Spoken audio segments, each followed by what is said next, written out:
The city of Rayhaan shimmered in gold that summer, the kind of beauty that made people pause, admire, and sometimes envy. Among its cobbled alleys and jasmine-scented courtyards lived Safwan, a young calligrapher whose art was as graceful as a whispered prayer. His hands could turn ink into poetry. His letters danced like light across parchment. Everyone in Rayhaan spoke of his talent. His work hung in the homes of merchants and nobles alike, yet Safwan remained humble, his eyes always soft, his smile always sincere. But not every gaze upon him carried goodwill. Each time Safwan's name was praised, Yasir's heart tightened like a clenched fist. One day, as he watched Safwan unveil a breathtaking verse he had written, a verse so perfect that even the imam wept upon reading it, Yasir whispered under his breath, "How flawless he is, how effortless." That night, as the moon spread its pale light, Safwan's right hand began to ache. By morning, the pain had grown unbearable.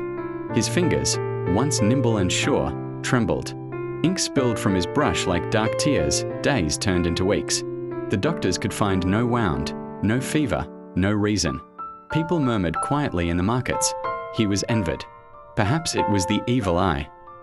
One evening, a gentle scholar named Imran visited him.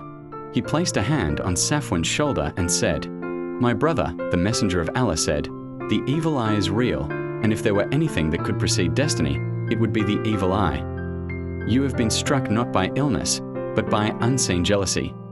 Imran instructed Yasir, whose guilt by then had grown heavier than stone, to perform ruqya by washing his hands, face, and forearms and letting the water be poured over Safwan. Yasir trembled, tears streaming down his face. "I never wished him harm," he confessed, "but envy burns without flame." When the water touched Safwan's skin, a strange calm swept over him, his trembling ceased. The next morning, he lifted his pen again, slowly, steadily, and wrote the words, "All power belongs to Allah alone." That verse became his masterpiece, not for its beauty, but for its truth. Yasir became his dearest friend, and together they taught others about guarding their hearts from jealousy and protecting themselves with dew and remembrance.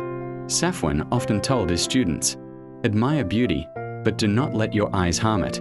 Every glance carries weight, let yours carry blessings."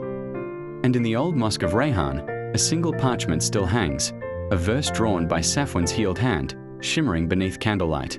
"The evil eye is real, but the mercy of Allah is stronger."